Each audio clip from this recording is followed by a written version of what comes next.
안녕하세요. 은하쌤입니다. 이번 시간에는 자녀한테 5천만 원 줘도 증여세가 없는 이유 뭔지 알아보도록 하겠습니다.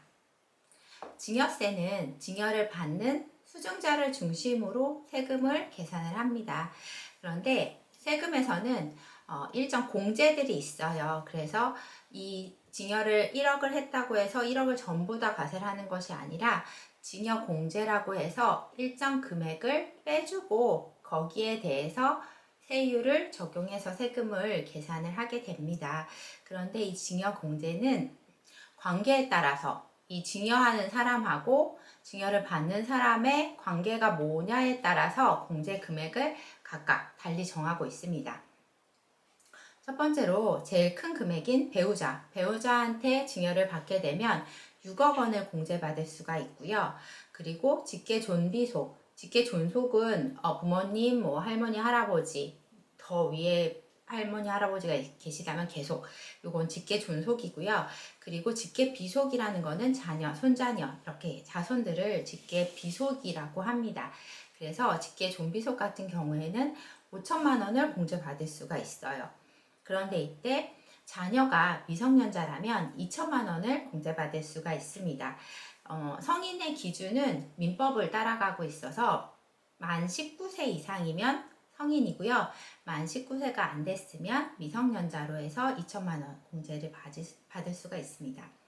그리고 기타 친족이면 1천만 원을 공제받을 수 있는데 이 기타 친족이라는 거는 흔히 형제 자매나 아니면 장인어른, 장모님, 시부모님 이렇게 기타 친족들이 있고요. 이모, 삼촌 그런 경우에도 기타 친족으로 해서 공제 금액이 적용이 됩니다. 이 증여 공제에서 가장 많이 나오는 질문 두 가지를 오늘 짚고 넘어갈 건데요. 그러면 이 증여 공제는 얼마에 한 번 이만큼을 받을 수 있는 건지가 일단 가장 중요한 포인트겠죠. 증여 공제는 10년 동안 합산이 됩니다. 10년 동안 내가 오늘 증여를 했다라고 하면 이 10년간 오늘 증여한 날로부터 10년 동안 증여한 재산, 증여한 공제들을 합산을 해서 총 배우자라면 6억 원, 아까 말씀드린 성인 자녀라면 5천만 원을 공제를 받을 수가 있는 거예요.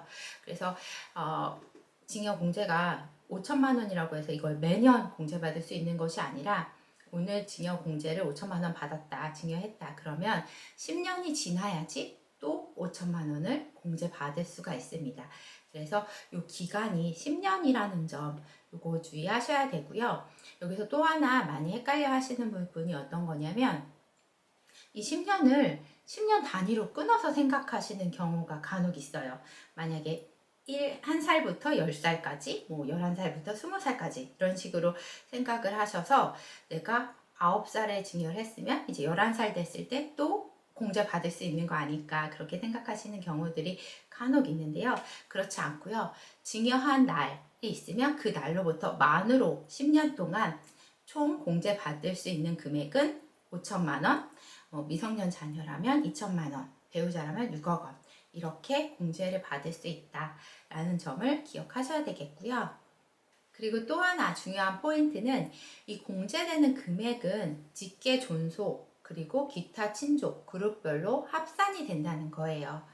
내가 만약에 아버지한테 증여를 받았어요. 그리고 할아버지한테 증여를 받았어요. 각각 5천만 원을 공제받을 수 있는 것이 아니라 아버지, 할아버지, 할머니, 엄마 전부 다 같은 직계 존속 그룹이기 때문에 이 직계 존속 그룹한테 증여 공제 받을 수 있는 금액은 수증자를 중심으로 해서 내가 10년 동안 5천만 원을 받을 수가 있는 거예요. 그래서 직계 존속 그룹, 아버지, 어머니, 할머니, 할아버지, 외가도 마찬가지죠. 다 직계 존속이기 때문에 이 그룹을 다 통틀어서 10년 동안 공제받을 수 있는 금액이 이 본인이 성인이라면 5천이고 미성년이라면 2천만 원이 되는 것이죠.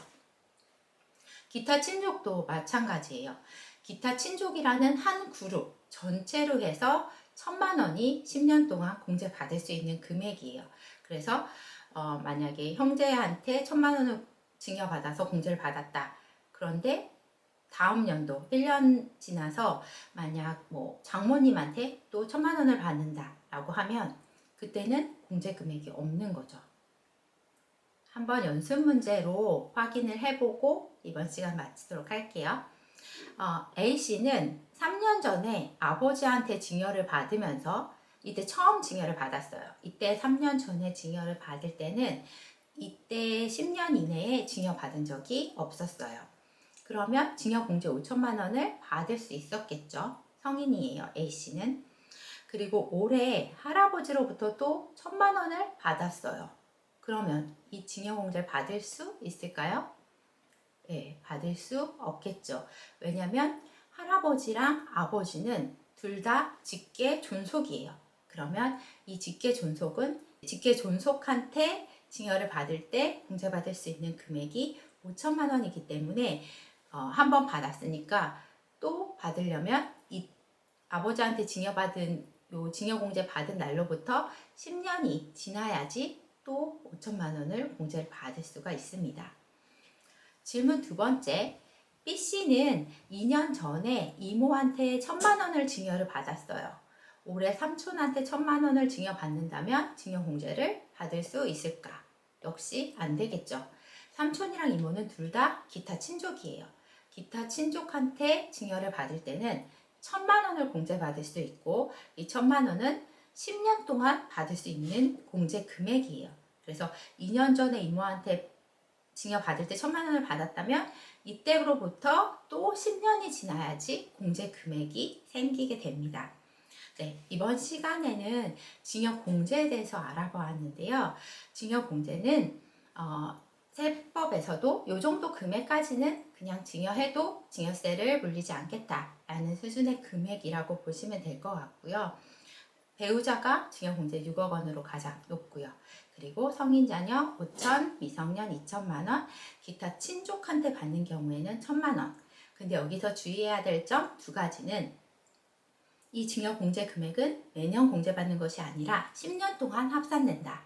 이 10년이라는 거는 단위로 쪼개는 게 아니라 내가 증여받은 날을 기준으로 해서 만으로 소급해서 10년을 계산해서 증여공제받은 금액이 있으면 그 공제받은 금액을 차감하고 이제 한도가 생긴다라고 보시면 되세요. 만약에 예를 들어서 11살에 증여공제를 2천만 원 받고 증여를 받았어요. 그리고 나서 만으로 19세가 넘어서 증여를 받는다라고 하면 증여공제를 받을 수 있는 금액은 얼마일까요? 네, 만 19세 이상이 되면 증여공제 금액이 5천만 원으로 늘어나죠. 근데 여기에서 10년을 소급했을 때 이미 2천만 원 공제받은 금액이 있죠. 그러니까 추가로 공제받을 수 있는 금액은 3천만 원이 됩니다. 이런 식으로 만으로 내가 증여를 받은 날로부터 해서 만으로 10년을 소급해서 공제 금액을 합산해서 공제 한도에 됐는지 안 됐는지를 확인해 보시면 되고요. 그리고 또 중요한 두 번째는 이 증여 공제를 계산할 때 수증자를 중심으로 이 그룹별로 합산이 된다라는 거예요. 엄마한테 받은 거, 아빠한테 받은 거, 그리고 할머니, 할아버지한테 받은 거, 직계 존속이라는 그룹으로 모두 합산된다라는 점 두 가지 꼭 기억하시고요. 네, 이번 영상은 여기에서 마치도록 하겠습니다. 감사합니다.